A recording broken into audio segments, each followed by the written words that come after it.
The attic was silent, too silent, and as the door creaked open on that cold October morning, the beam of a lantern revealed something no man in Hunterdon County had ever imagined. Two boys identical, pale as moonlight, stood trembling in a corner, their eyes wide, their bodies shaking like they'd been carved out of fear itself. For 10 long years, they had never touched sunlight, never stepped on grass, never heard another man's voice except the one who held the key to their world. And to their prison. The respected scholar, the beloved neighbor. The man everyone trusted. No one suspected he'd built an entire reality, fabricated maps, forged books, manufactured terrors just to keep his own sons locked away like shadows that weren't meant to be seen. And yet, the most chilling part wasn't the attic, or the lies, or even the boys' ghost-like faces. It was the calmness in his voice when he said he'd done it all for their own good. Before we dig deeper into this unbelievable descent into obsession and control, take a second to subscribe. Not out of obligation, just so you don't miss stories like this, the kind that make you rethink everything you assume about good men. Drop a comment telling me where you're watching from too. It's always wild seeing how far these stories travel. Now, let's break down what you're about to witness. Marcus Varron rose before dawn, the cold boards beneath his feet reminding him that silence ruled his world. Every morning began this way, controlled and measured, as if fear itself demanded punctuality. He lived with 3 boys in a cabin carved deep into the northern woods, each shaped by his rigid hand. No visitors came near, no outsiders passed through, and Marcus insisted that isolation ensured survival. Rowan, the eldest, followed Marcus with unwavering discipline, mirroring his steps like a soldier learning the rhythm of an unspoken war. His quietness reflected loyalty sharpened by years of routine. Ellis, the middle son, obeyed but carried restlessness beneath his skin. He moved like a man half trusting his own shadow, sensing gaps in the stories Marcus repeated with rehearsed conviction. Bram, the youngest, saw Marcus differently. He watched with wide, analyzing eyes, noticing every hesitation and every tightly held breath Marcus tried to hide behind calm instructions. Outside their home, fog clung to the pines like a second skin. Marcus walked the perimeter each morning, lantern burning low, studying footprints that weren't there and tracks only he seemed capable of seeing. Inside, the boys prepared their sparse breakfast in absolute quiet. Marcus insisted that mornings remain wordless, claiming noise invited patterns of attention no man wanted drawn toward them. Every window held iron bars Marcus installed himself, each crafted with painful precision. He told the boys it was protection, though Bram wondered aloud once who exactly threatened them. Marcus never answered. He simply tightened his jaw and changed the subject, redirecting the boys to chores designed to keep their hands busy and their questions buried beneath routine. Their cabin walls held no photographs, no memories, no faces besides their own. Marcus said mementos tethered men to weakness, reminding them of losses they had no strength to mourn. Rowan believed him completely, trusting Marcus's doctrine like sacred scripture. Everything Marcus said became truth, even when exhaustion cracked his voice and his hands shook from unseen ghosts. Ellis tolerated the rules but carried unease. He noticed how Marcus inspected every lock twice, then 3 times, speaking to himself in tight whispers only the floorboards heard. Bram listened harder. He heard names Marcus muttered at night, names he never said during the day. Names that curled like smoke from a past he refused to acknowledge. Marcus had come from a crowded city years earlier, arriving bruised, silent, and determined to build a life untouched by the world he fled. The boys only knew fragments of that history. He built the cabin with those same trembling hands, carving order from chaos one board at a time. To the boys, it felt less like a home and more like a fortress. Every tool in the shed hung at exact angles. Every object in the house had a place. Disorder triggered something in Marcus, something sharp enough to freeze the air. Rowan imitated this precision eagerly. Ellis tolerated it with gritted teeth. Bram studied it, wondering if the cabin was meant to keep danger out or keep Marcus contained. At midday, Marcus taught the boys strict lessons in mathematics, logic, and survival, always emphasizing calculation over curiosity. He pushed them toward discipline, carving away anything that resembled vulnerability. He warned them never to stray beyond the old boundary stones. The woods beyond held unpredictable men, he said, men who took what wasn't theirs and destroyed what they couldn't understand. Rowan accepted this without question. Ellis felt the warning settle uneasily. Bram wondered why Marcus trembled every time he mentioned those men, as though memory burned hotter than fear. At nightfall, Marcus bolted the door with ritualistic intensity. His eyes darted between shadows, tracing invisible shapes moving through darkness only he seemed to perceive. The boys lay on their beds listening. Rowan heard a protector. Alice heard a man overwhelmed. Bram heard a past breaking through Marcus's breaths. Every night, Marcus stood behind the front door long after the boys slept, one hand gripping the frame hard enough to whiten his knuckles, as if bracing for a knock that never came. Despite his vigilance, Marcus rarely slept. His nightmares arrived in broken fragments, flashes of iron bars, shouts behind walls, and men with hard eyes who taught him the price of trust. Alice sometimes heard him gasp awake, trying to quiet the sound. Bram pretended to sleep through it, but he marked every detail, storing it like evidence of an unraveling truth. One evening, Bram found a metal box beneath Marcus's bed, filled with maps, dates, and symbols that traced a path from the cabin back toward the distant city Marcus abandoned. He showed Alice first. Alice stared at the markings with widening dread, sensing that Marcus wasn't protecting them from danger. He was tracking something that hunted memory itself. Rowan refused to believe it. He insisted Marcus planned only for safety, defending him fiercely, unable to imagine their father as anything other than unbreakable. That night, Marcus stayed awake longer than usual, eyes fixed on the dark treeline, breath unsteady, muttering a familiar name he hadn't spoken since the day he arrived. The boys lay in silence, listening to each syllable tremble through the walls, realizing this night marked the beginning of a shift none of them could undo. Marcus finally whispered a final sentence, slow, broken, and terrified, before stepping away from the door, unaware his sons heard every word. "They found me again." Dawn cracked across the treetops with a muted glow, barely warming the frost-lined clearing where the Varron cabin stood. Marcus stepped outside first, shoulders squared, scanning the horizon like a man expecting a signal only he could interpret. Rowan followed him silently, boots crunching behind his father's path, treating every movement like part of a ritual. His loyalty made him mimic Marcus's tension even when he didn't fully understand its cause. Alice lingered in the doorway, gripping the frame, as though unsure whether stepping outside meant stepping into danger or into a truth Marcus could no longer contain beneath discipline. Bram stood behind him, eyes alert and unblinking, studying Marcus's rigid posture with growing certainty that whatever haunted him had grown close enough to alter the air itself. Marcus raised a hand for silence, though none of the boys had spoken, listening for sounds woven between branches, snaps, breaths, footsteps that might confirm the presence he feared returning. The clearing held its breath. Even the birds seemed unwilling to announce themselves. Marcus exhaled slowly, not with relief, but with the dread of a man who knew temporary calm meant nothing. Rowan positioned himself at Marcus's side, mirroring his stance, convinced unwavering obedience would strengthen their walls and silence whatever memory sharpened their father's nerves. Alice stepped into the cold reluctantly, scanning for footprints or disturbances. He saw only frost and soil, yet something in the stillness felt unnatural, as if the forest withheld information on purpose. Bram crouched beside the boundary stones Marcus placed years ago, tracing their weathered surfaces, noting fresh chips and faint scratches that hadn't been there the previous morning. When Marcus joined him, he froze at the sight, swallowing hard. The marks were not animal-made, nor shaped by the elements. They were deliberate, carved by a steady hand with intent. Rowan leaned down, brushing frost aside, but Marcus pulled him back sharply, voice tight with panic layered under control. "Don't touch what doesn't belong to us." Alice felt the meaning behind that sentence settle heavily. Someone else had stood here, someone Marcus recognized. Someone he had feared enough to build a life defined by vigilance. Bram watched Marcus's hands tremble as he adjusted the boundary stone, making it appear untouched. This was not the behavior of a protector, it was the reaction of a hunted man. The boys followed Marcus back to the cabin, but the air had shifted. Every step Marcus took felt rushed, as though he expected something to emerge from the treeline behind them.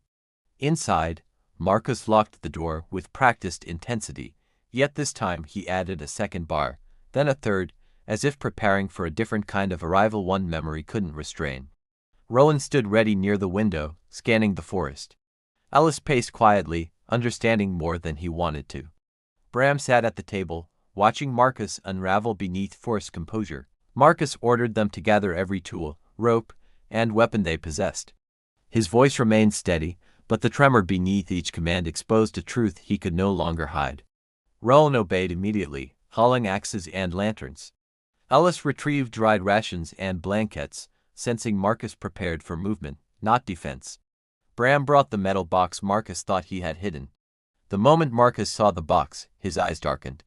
Bram placed it on the table gently, offering no accusation, only the unspoken truth that the time for secrecy had ended. Marcus opened the box slowly, revealing maps drawn with lines only he understood. Routes that circled back toward a distant city. Patterns that showed someone moving closer with precision. Ellis leaned over, recognizing the scratched symbols from the boundary stone. Rowan stiffened, unsure whether to defend Marcus or the truth uncoiling in front of them. Marcus finally spoke, voice low and stripped of control. "There's a man who has hunted me for years. A man who taught me everything I know about fear." Bram didn't flinch.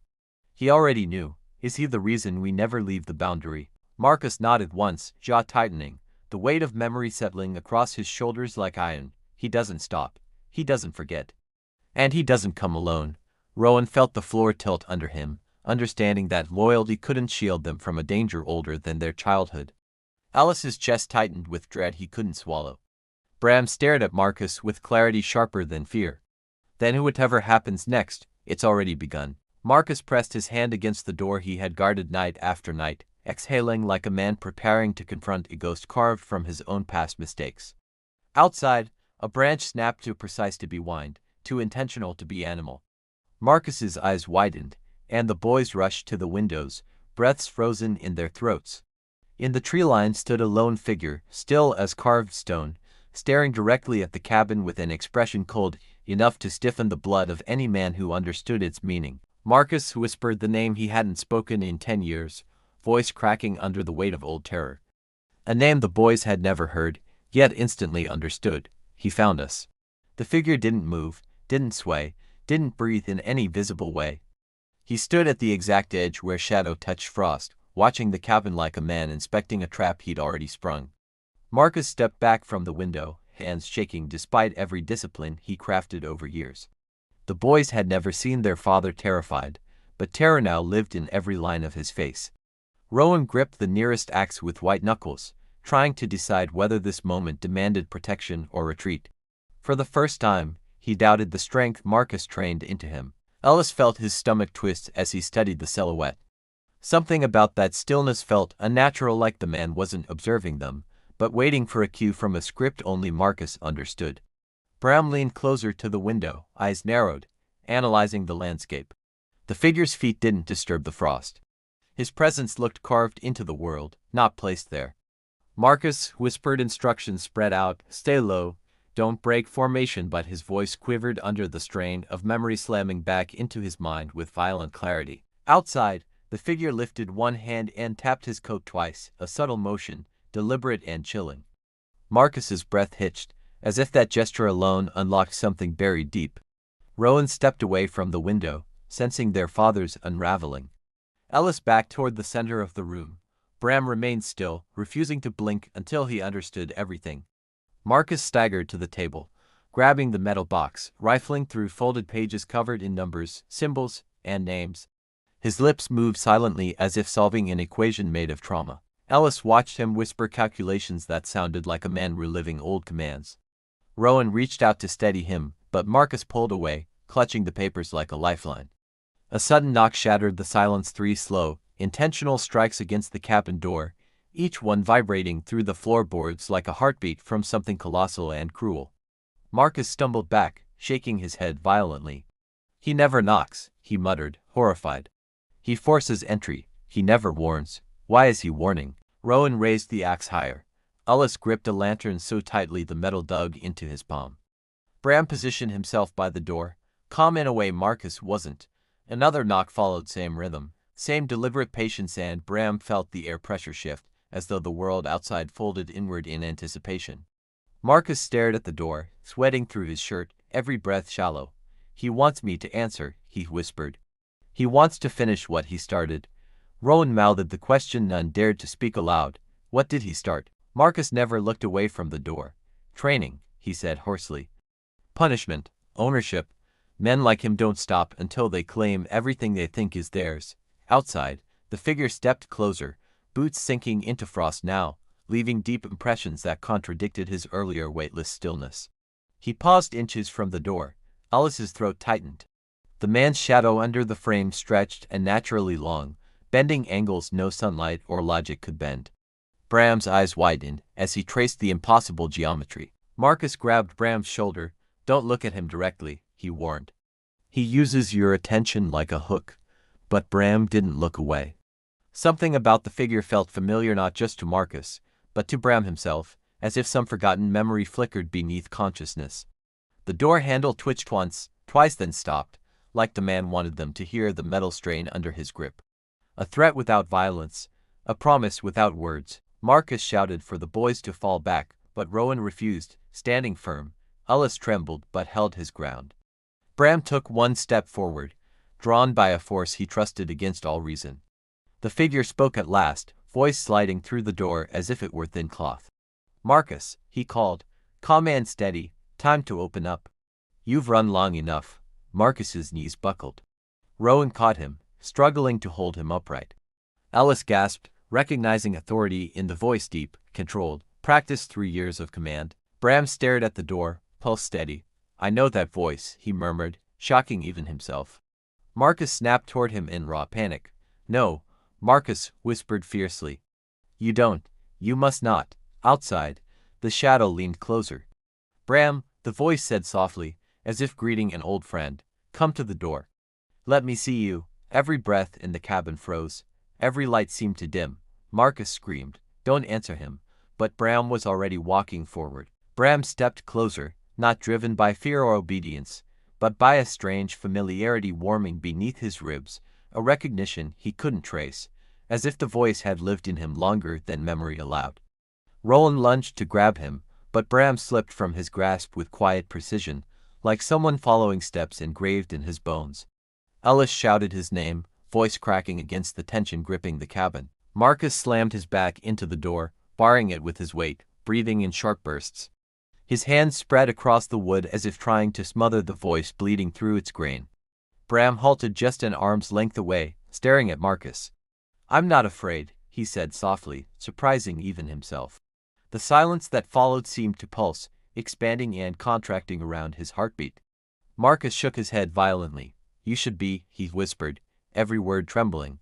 "You have no idea what he is." His voice splintered between warning and pleading, the fear almost feral. Outside, the figure chuckled, a low, controlled sound, practiced in cruelty. "Boy has more spine than you ever did," he said, tone warm but predatory, dripping with old dominance. Rowan dragged Ellis behind him, preparing to defend their father. But Ellis kept watching Bram, seeing the change happening in him, the calmness, the certainty, the strange quiet blooming beneath his gaze. Bram stepped forward again, drawn not by compulsion, but by a pull deeper and older, as if two pieces of a single story were aligning for the first time in years. Marcus slammed his palm onto the wood. "He takes what he touches," he hissed. "He breaks men until they forget the shape of their own shadow." His voice cracked under the weight of lived experience. The man outside tapped the door gently, rhythmic and unnervingly patient. "Marcus never told you about me," he said, "about how he learned discipline, about how he learned fear." Rowan's grip on the axe tightened. Ellis held his breath. Bram tilted his head slightly, the voice stirring something buried, a sensation like deja vu twisted into dread. Marcus reached for Bram's arm, gripping hard, desperate. "You are nothing like him," he whispered. "Nothing. You don't belong to that man." His voice broke completely, the truth spilling like blood. The figure sighed with amused disappointment. "Marcus," he said calmly, "you trained them well but lied poorly. Boys deserve truth. Even the youngest."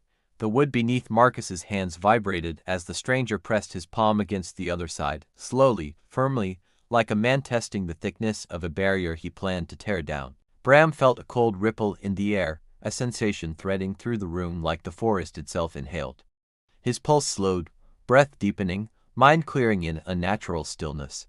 Ellis noticed it first. "He's changing," he said, voice barely audible. "Something's happening to Bram." Rowan shielded him instinctively, though he didn't understand what he was defending against. Bram's eyes softened, not in fear, but in recognition. "I've heard him before," he murmured, "not in words, in dreams." Marcus nearly collapsed. He planted those dreams. he whispered. He marks what he wants long before he takes it. He marked me once. He will not mark you. Outside, the frost cracked beneath shifting weight. The man stepped back just enough to let light reveal the outline of his face, half shadow, half smile, carved in confidence. Open the door, Bram, he said, voice warm but laced with command. You've outgrown this cage he built. Time you learned what power feels like. Rowan roared in defiance, slamming his shoulder against Marcus to help keep the door closed. Ellis scrambled to brace the hinges with a chair, eyes wide with terror, but Bram didn't move toward the door now. Instead, he stepped backward, watching Marcus with a strange clarity, as though the world had opened a hidden corridor inside his mind. Marcus exhaled shakily. Listen to me, he whispered. That man destroys boys with promises. He broke me until I barely remembered my own name. You will not open that door. The stranger chuckled again. You remember your name just fine, he said. You just changed it to run from mine. A wind swept through the clearing, rattling the shutters, pressing cold through the cracks. Bram shivered, eyes turning toward the window rather than the door. The figure outside studied the cabin one last time, then spoke with a finality sharp enough to cut the silence. If you won't open it now, I'll return when the night is deepest. Marcus dragged Bram into his arms, trembling. Rowan and Ellis looked between their father and the fading silhouette outside, breaths short, bodies rigid with uncertainty. The woods swallowed the man's figure slowly, as if the forest bent around him. Marcus stayed frozen against the door long after he vanished, unable to trust the emptiness outside. Bram stepped away first, confusion etched across his face. Why does he know my name? He whispered. Why does it sound like he said it before? Marcus wiped sweat from his brow, chest heaving. Because he wants you, he said, voice filled with unbearable truth. The same way he wanted me. Outside, somewhere deep among the trees, a single echoing knock sounded perfectly spaced, perfectly deliberate, reminding them all that the night was still coming.